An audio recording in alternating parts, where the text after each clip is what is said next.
होगा, कोण आर का मान 90 डिग्री से अधिक हो जाएगा तो प्रकाश का किरण जिस माध्यम से आया है उसी माध्यम में लौट जाएगा। इसी घटना को टोटल इंटरनल रिफ्लेक्शन, इसी घटना को टोटल इंटरनल रिफ्लेक्शन, प्रकाश का पूर्ण आंतरिक परावर्तन कहा जाता है। प्रकाश के पूर्ण आंतरिक परावर्तन के लिए क्या क्या जरूरी है? तो प्रकाश के पूर्ण आंतरिक परावर्तन के लिए सबसे पहला जरूरी है प्रकाश के किरण का सघन माध्यम से विरल माध्यम में जाना, सघन माध्यम से विरल माध्यम में जाना। हो गया, प्रकाश के किरण का सघन माध्यम से विरल माध्यम में जाना। क्लियर हो गया? अब आगे बढ़ा जाए। यदि इसी क्वेश्चन को दूसरा मूड में लेते कि विरल माध्यम से सघन माध्यम में आएगा तो क्या होगा बउआ? यहाँ विरल कर देते हैं, रेयर कर देते हैं,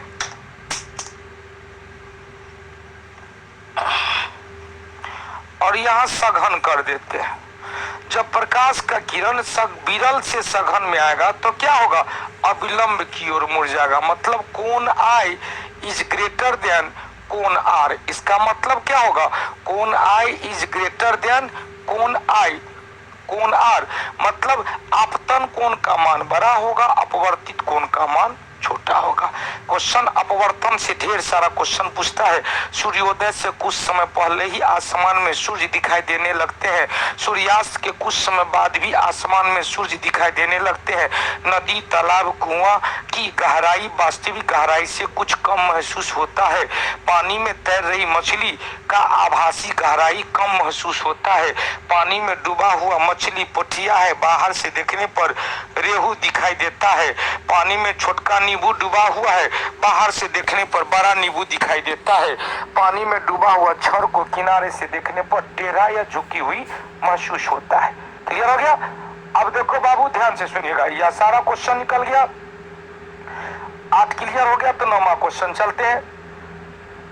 निम्नलिखित में से सबसे पहले बायोडायवर्सिटी, देखो भाई बायोडायवर्सिटी मतलब जैव विविधता, जैव विविधता, बायोडायवर्सिटी शब्द कौन दिया? तो Walter G Rosen, Walter G Rosen ने बायोडायवर्सिटी शब्द दिया था। क्वेश्चन पूछेगा बायोडायवर्सिटी शब्द कौन दिया? तो वाल्टर जी रोसेन नामक विद्वान के द्वारा यह शब्द दिया गया। और नगोया प्रोटोकॉल, नगोया जापान का शहर, नगोया प्रोटोकॉल 2010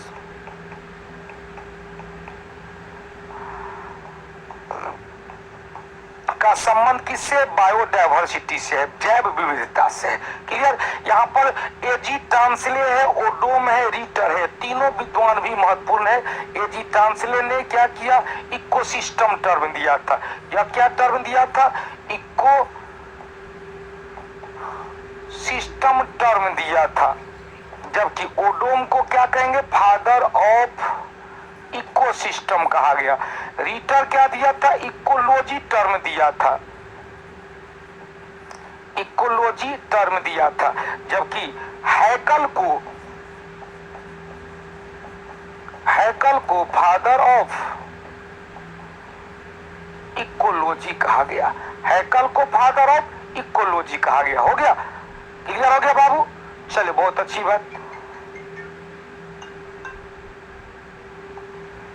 अब देखो, हेलो हेलो, दे दो भैया कैब। हो गया? अब देखो अगला क्वेश्चन में चलते हैं, ध्यान से सुनिएगा भाई। हमारे देश में निम्नलिखित स्थान में से सबसे ठंडा रेगिस्तान, हमारे देश में सबसे ठंडा रेगिस्तान कहाँ है? तो शीत प्रदेश कहाँ है? इसी में से देख लो। जैसलमेर तो होगा नहीं, राजस्थान का क्षेत्र है, मेघालय तो होगा नहीं, यहाँ वर्षा ही वर्षा है, और दार्जिलिंग तो होगा नहीं, असम है। तो उत्तर क्या निकलेगा? लद्दाख। उत्तर क्या निकलेगा? लद्दाख। हो गया? फादर ऑफ इकोलॉजी हैकल को कहा गया। आगे बढ़े, आगे बढ़े बाबू। दीपक जी ईशानी ईशानी 10 का क्लियर है बउआ? जल्दी जल्दी करना बउआ, जल्दी जल्दी करना। ध्वनि की प्रबलता किस पर निर्धारित होता है? कल जीएस बूस्टर में भी यह क्वेश्चन आया था, कल जीएस बूस्टर में भी यह क्वेश्चन था, कल जीएस बूस्टर में भी यह क्वेश्चन था। ध्वनि की प्रबलता होगा किस पर बाबू? आयाम पर। तो ध्वनि की प्रबलता किस पर डिपेंड करता है? माध्यम के आयाम पर निर्भर करता है। क्लियर? क्या होगा उत्तर? ए नंबर। अब प्रबलता का मात्रक क्या होता है? प्रबलता को ही तीव्रता कहते हैं। डेसिबल मात्रक होता है, डेसिबल। और डेसिबल नहीं रहेगा तो क्या होगा? 1 डेसिबल बराबर 10 के पावर -1 बेल होता है। प्रबलता का एक और मात्रक बताए थे, माइक्रोवाट प्रति मीटर स्क्वायर। माइक्रोवाट बटे मीटर स्क्वायर। आवृत्ति किससे संबंधित होता है? तो आवृत्ति संबंधित होता है पिच या तारत्व से। जिस ध्वनि की आवृत्ति जितनी अधिक होगी, तारत्व जिसे ही कहते हैं पिच, जिस ध्वनि की आवृत्ति जितनी अधिक होगी वह ध्वनि उतनी ही सुरीली श्रील सुनाई देगी, जिसकी कम होगी वह उतनी मोटी ग्रेव सुनाई देगा। प्रबलता जिसका आयाम जितना अधिक होगा वह उतना लाउडनेस, उतना तेज सुनाई देगा। जिसकी प्रबलता कम होगी, जिसका आयाम कम होगा, वह उतना ही मंद या स्लो सुनाई देगा। हो गया क्लियर? अगला क्वेश्चन चलते हैं 12 नंबर में। निम्नलिखित में से कौन सा अनुदैर्ध्य तरंग है? ध्यान से सुनिएगा। अनुदैर्ध्य तरंग मतलब लॉन्गिट्यूडिनल वेव। अब देखो अनुदैर्ध्य तरंग में क्या होता है? तो अनुदैर्ध्य तरंग में माध्यम में जो संपीड़न और विरलन, संपीड़न एवं विरलन,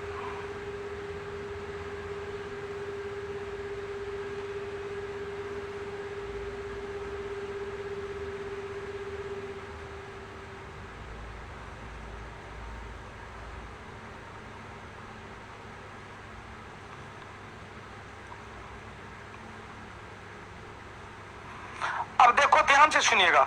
हमने कल भी इस चीज को दिखाया था, परसों भी दिखाया था। एक बार जरूर देखना है, एक बार जरूर देखेंगे तो आपको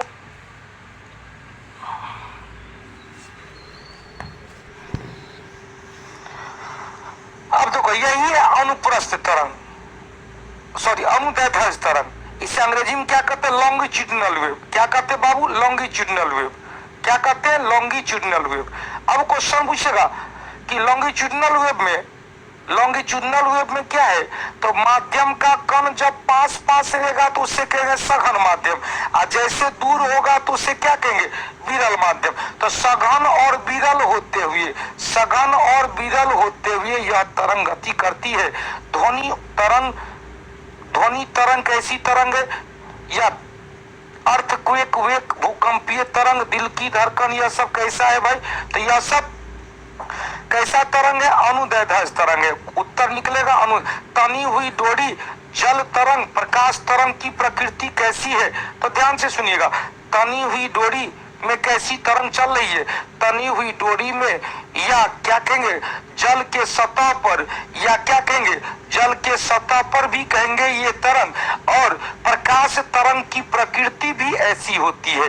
प्रकाश तरंग की प्रकृति भी कैसी होती है? अनुप्रस्थ तरंग के समान होती है। प्रकाश तरंग की प्रकृति भी कैसी होती है? अनुप्रस्थ तरंग के समान, ट्रांसवर्स वेव के समान होता है। अब देखो बाबू, अब क्वेश्चन पूछेगा आपसे क्वेश्चन पूछेगा कि ध्वनि तरंग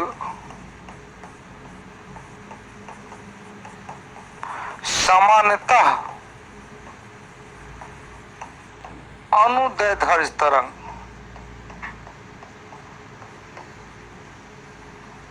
लॉन्गिट्यूडिनल वेव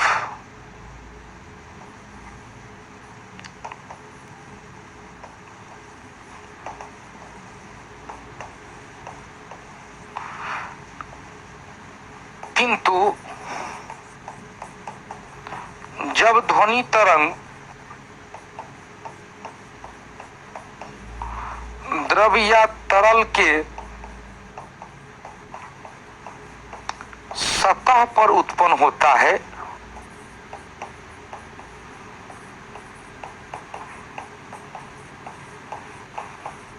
तो इसकी प्रकृति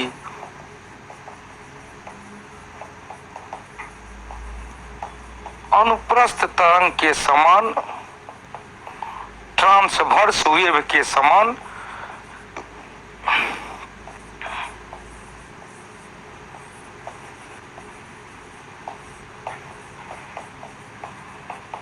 समान हो जाती है। हो गया, ट्रांसवर्स वेव के समान हो जाती है। आगे बढ़े बाबू, आगे बढ़े। चलिए, अच्छा क्वेश्चन है। अब देखो, आप लोग जितने भी आप लोग देख रहे हैं, ध्यान से सुनिएगा। आप लोग जो देख रहे हैं, अब आप लोग जो विकास पाठक जी हैं या और लोग देख रहे हैं, उन्होंने कहा कि सभी छात्र का अनुरोध है कि ध्यान से सुनिएगा, जो बिहार दरोगा और बिहार एसएससी टीचिंग से 9 दिन पहले ही हरकत अभी नहीं करेंगे, उधर नहीं होता हूं। अब देखो, बिहार एसएससी जो एग्जाम होने, एसएससी तारीख को ले लेता वो फिजिकल वर्कर कहेंगे बउआ फिर से हम बिहारी में वो ताकत सबसे पहले एक्सटेंड होगा वाला ना, बाद में ना एक्सटेंड कर ने इंटर को, क्योंकि हमने पहला तू समक गया है, आत्मा कभी झूठ नहीं बोलता है। प्रिडिक्शन करते हैं, पूर्वक तैयारी करते रहे करो। इसीलिए अब जैसे अभी आए हैं, बस जो बोल रहे हैं उस पर ध्यान देना, ईमानदारी से पढ़ते जाओ, क्योंकि एग्जामिनेशन और टफ हो गया है। हम बार बार कहते थे 11 अक्टूबर को यदि एग्जाम हो जाती तो तैयारी कौटिल्य परिवार के सभी सदस्यों की बहुत ही अच्छी हो गई थी। हमने आपको क्या कहा था, हावी नहीं होने देना। एसएससी कोनो राज्य सार्वजनिक स्थल है जिसमें सभी दल के लोग सब, क्योंकि आप जोर से आप लोग इतना झूठों से हल्ला कराता। आज विकास पाठक भी तो तरंग, और हमने आपको क्या बताया कि ध्वनि तरंग क्या होगा, तो जब जल के सतह पर उत्पन्न होगा तो अनुप्रस्थ तरंग की प्रकृति, बाकी ठोस में, द्रव में